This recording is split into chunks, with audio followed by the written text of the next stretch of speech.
Hi everyone, today we'll start with topic number 1 of CA inter audit. तो हमारे subject का नाम है ऑडिटिंग एंड एश्योरेंस और चैप्टर का नाम है nature, objective and scope of audit. तो सबसे पहले हमारा क्वेश्चन है कि व्हाट इज़ ऑडिट, कि हम ऑडिट पढ़ने वाले हैं तो ऑडिट होता क्या है। देखो, अभी तक 11th में 12th में CA फाउंडेशन में CA इंटर में हमने अकाउंट सीख लिया है। अकाउंट में बेसिकली अभी हम उस लेवल पे पहुंच गए हैं कि हमें पता है कि यार फाइनेंशियल स्टेटमेंट का प्रिपरेशन कैसे होता है, मतलब बैलेंस शीट कैसे बनती है, P&L कैसे बनता है, कैश फ्लो स्टेटमेंट कैसे बनता है। अभी हम एक स्टेज आगे जा रहे हैं, अब हम उन्हीं फाइनेंशियल स्टेटमेंट का वेरिफिकेशन कैसे होता है ना वो सीखेंगे। और ऑडिट और कुछ नहीं है, उन्हीं फाइनेंशियल स्टेटमेंट का वेरिफिकेशन करने का प्रोसेस है। तो कोई अगर मेरे से पूछेगा ना सिंपल लैंग्वेज में कि भाई ऑडिट क्या है, तो मैं उसको ये बोलता हूँ कि ऑडिट और कुछ नहीं, फाइनेंशियल स्टेटमेंट का वेरिफिकेशन करना है। हम टेक्निकल डेफिनेशन में आगे जाएंगे, पर कॉन्सेप्चुअली माइंड में अगर कोई सेट करना हो ना तो ये सेट कर सकते हो कि ऑडिट क्या है, फाइनेंशियल स्टेटमेंट का वेरिफिकेशन करना है। अभी अगला क्वेश्चन आना चाहिए कि हम ऑडिट को क्यों करवाते हैं, क्या ज़रूरत है फाइनेंशियल स्टेटमेंट के वेरिफिकेशन करवाने की। तो मैं तुम्हें सबसे एक सिंपल एग्जांपल देता हूँ जिससे तुम्हें कॉन्टेक्स्ट बन जाएगा कि फाइनेंशियल स्टेटमेंट का वेरिफिकेशन क्यों ही करवाना चाहिए। तो देखो, हमारे यहाँ पे ना एक रिलीजियस ट्रस्ट था, मतलब जिसमें लोग कंट्रीब्यूट करते थे और फिर वो चैरिटेबल एक्टिविटीज़ करता था। तो एक बार क्या क्या हुआ ना, लोगों को लगा कि यार चैरिटेबल इंस्टीट्यूशन है ना, इसमें जितना पैसा डोनेट कर रहे हैं वो जा कर रहा है। तो लोगों को लगा कि यहाँ पे फाइनेंशियल मिस अप्रोप्रिएशन हो रहा है। तो उन्होंने बोला कि चलो एक काम करो, किसी पर्सन को बुलाओ और ये फाइनेंशियल स्टेटमेंट का जो भी बन रहा है ना हर साल का वेरिफिकेशन करो। तो उस पर्सन ने क्या किया, पिछले 4-5 साल का फाइनेंशियल स्टेटमेंट प्रिपरेशन और जो भी रिकॉर्ड्स थे अकाउंटिंग के वो सब वेरीफाई किए। तो पता पड़ा कि यहाँ पे पैसे का फ्रॉड हो रहा था। तो जो मैनेजमेंट था उस ट्रस्ट का वो पैसे खा रहा था, सॉरी।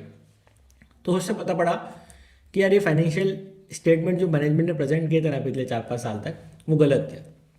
तो फिर उनको समझ में आया कि अभी हम तो हर साल ये वेरिफिकेशन नहीं करवा रहे थे, बट हम गोइंग फॉरवर्ड ये वेरिफिकेशन करवाएंगे ताकि हमें पता रहेगा कि जो पैसा हम कंट्रीब्यूट कर रहे हैं इस ट्रस्ट के अंदर वो सही जगह पे काम आ रहा है। वैसे ही तुम एक बिजनेस के पॉइंट ऑफ व्यू से या किसी एक कोई भी एंटिटी, कोई भी ऑर्गेनाइजेशन के पॉइंट ऑफ व्यू से सोचोगे ना, तो मैनेजमेंट जो होता है ना वो फाइनेंशियल स्टेटमेंट प्रिपेयर करता है।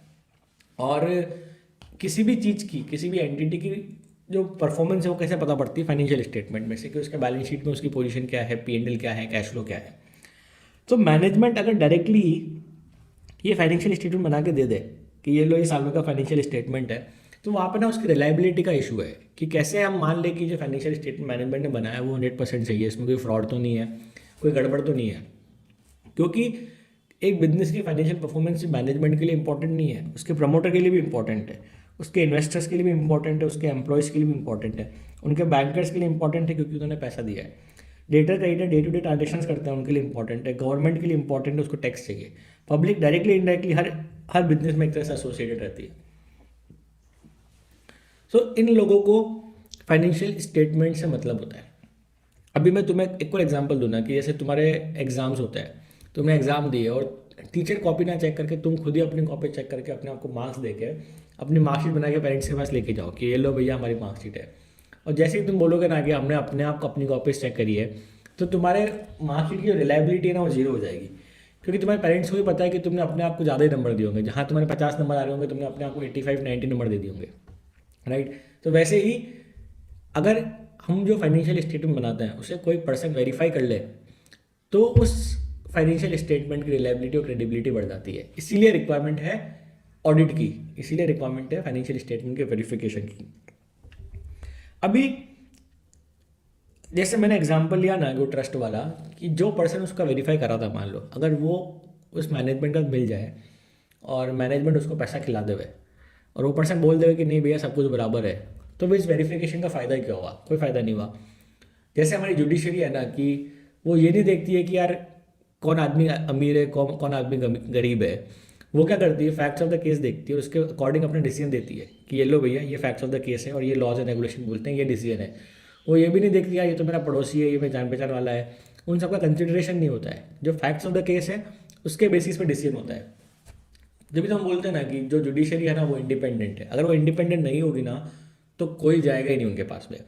तो सेम वे पे जो फाइनेंशियल स्टेटमेंट का वेरिफिकेशन कर रहा है हमारे यहाँ पे, उसमें भी एक इंपॉर्टेंट बात होनी चाहिए कि वो इंडिपेंडेंट वेरिफिकेशन करे। वो क्या है ना, कंपनी का जो मैनेजमेंट है उससे इन्फ्लुएंस ना हो जाए कि वो उसको पैसे खिला देवे या वो कुछ बोल देवे उनको, तो वो बोल देवे कि ठीक है जो मैनेजमेंट बोल रहा है वो सही बोल रहा है।